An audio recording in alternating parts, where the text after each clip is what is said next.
Hey everyone, welcome back to Crimson Whispers. I'm Julia. And I'm Luck. For those just joining us, this is the podcast where we dive deep into the dark corners of history that have finally been brought to light. Today's episode is, well, it's particularly heavy.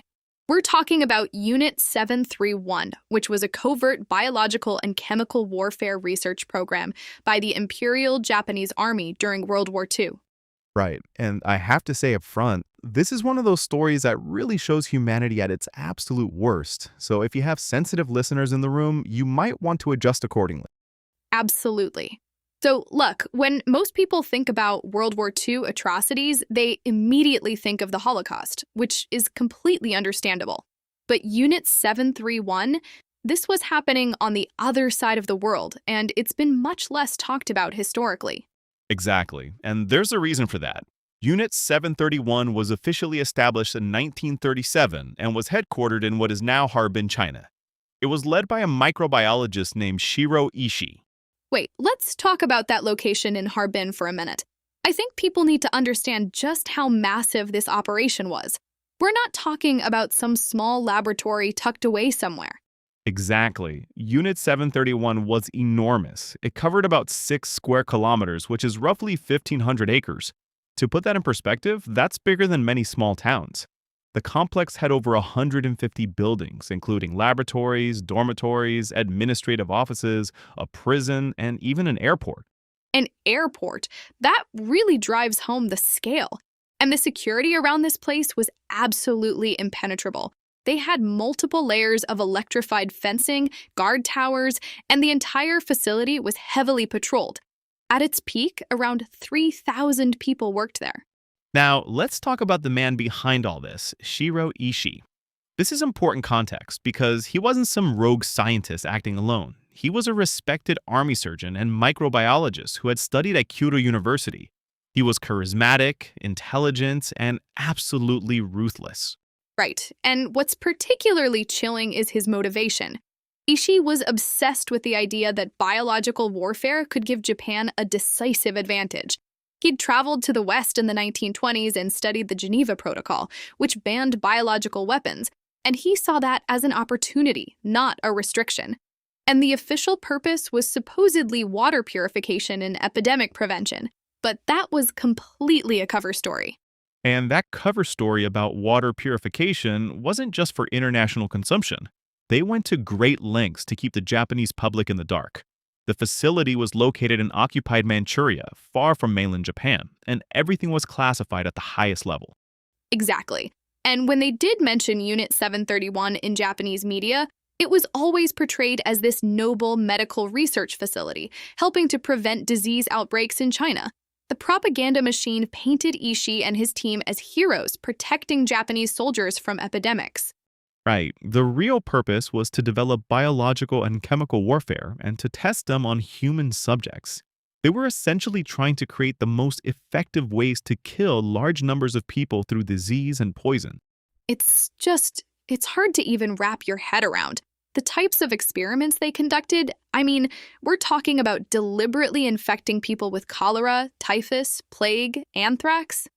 Yeah, and it gets worse. They would perform vivisections, that's dissection on living subjects without anesthesia. They would freeze limbs and then try different ways to treat frostbite. They tested the effects of extreme temperatures, pressure changes. I want to give people a sense of just how methodical and systematic this was. They had entire departments dedicated to different areas of research. There was a frostbite division where they would literally freeze people's limbs with liquid nitrogen, then try different thawing methods. And they had what they called special studies. They would inject people with horse blood, seawater, or animal urine to see what happened. They tested how long people could survive in pressurized chambers, how they reacted to X-ray overdoses. There were pregnancy experiments where they would deliberately infect pregnant women to see how diseases affected fetuses. Oh, God. And they would test chemical weapons by exposing people to different gases and monitoring how they died. Exactly. Now, the victims, and I think this is really important to understand, they weren't just prisoners of war. The majority were actually Chinese civilians, including men, women, and children. Right, that's a crucial point.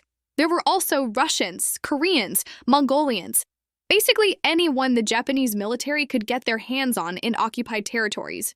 And here's something that really shows you the systematic dehumanization that was happening.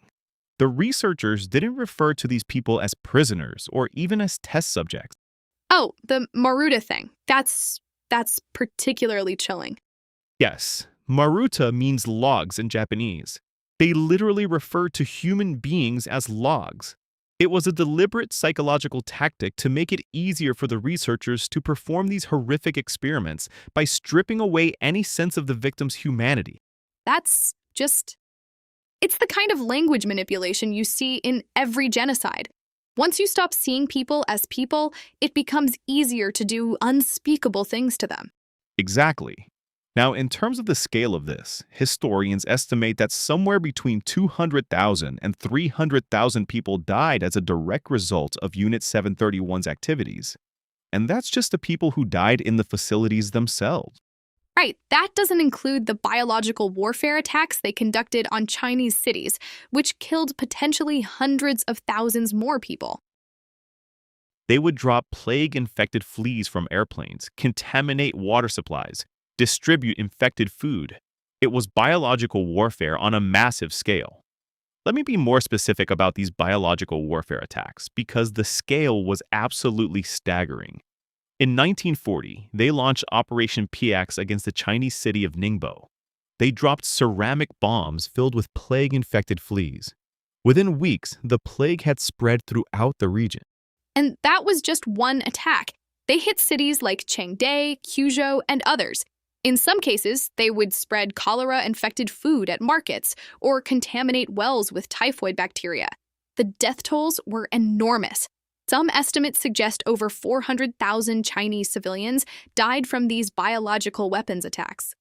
So, what happened when the war ended? Because this is where the story gets even more disturbing from a justice perspective. Oh, this part makes me so angry. So, when Japan surrendered in August 1945, the Unit 731 leadership knew they were in trouble. They started destroying evidence immediately. They killed all remaining test subjects, blew up the facilities, and burned most of the documentation. And here's where it gets really infuriating. The US government, particularly under General Douglas MacArthur, made a deal with the Unit 731 researchers. Right. They basically said, give us all your research data on biological weapons and we'll give you immunity from prosecution. This was part of what was called Operation Paperclip, which also brought Nazi scientists to America. Now, the reasoning behind this deal, and I want to be clear, it's not justification, just explanation, was that the US was entering the Cold War era. They knew the Soviet Union was also interested in this biological warfare data, and the American military leaders didn't want it falling into Soviet hands. Right, but here's the thing that really bothers me about this. The data they got wasn't even that valuable scientifically. A lot of the experiments were so poorly designed and documented that they were essentially useless. So they basically let mass murderers go free for information that wasn't even worth much. So Shirō Ishii and most of his top researchers never faced justice. They were never tried for war crimes. Some of them even went on to have successful careers in post-war Japan. Exactly. Ishii himself became a businessman and lived comfortably until his death in 1959. Meanwhile, the families of the victims received no justice, no acknowledgement, nothing. And that's part of why this story has been less well known than other World War II atrocities. There was a deliberate cover-up by both the Japanese government and the US government for decades. The Japanese government didn't officially acknowledge Unit 731's existence until the 1980s. And even today, there are Japanese history textbooks that barely mention it or downplay what happened. You know what's really tragic about the long-term impact? This cover-up has had lasting consequences for international relations in East Asia. China and South Korea still bring up Unit 731 in diplomatic discussions with Japan today because there's been so little acknowledgement or accountability. And think about the families of the victims. Many of them never even knew what happened to their loved ones. Imagine having a family member just disappear and then decades later finding out they died in these horrific medical experiments. and that the people responsible never faced any consequences. Which is why stories like this need to be told and retold. The victims deserve to be remembered, and the world needs to understand the full scope of what happened during that war. Absolutely. And I think it also serves as a reminder of how scientific knowledge can be perverted when it's divorced from ethical considerations and basic human decency. That's such an important point, Julia. These weren't uneducated people. These were doctors, scientists, researchers who had taken oaths to do no harm. Right. It shows how ideology and institutional pressure can corrupt even those who should be dedicated to healing and helping people. You know, Julia, this story has really shaped modern medical ethics. A lot of the international regulations we have now about human experimentation, like informed consent requirements and ethics review boards, these were developed specifically because of atrocities like Unit 731 and the Nazi medical experiments.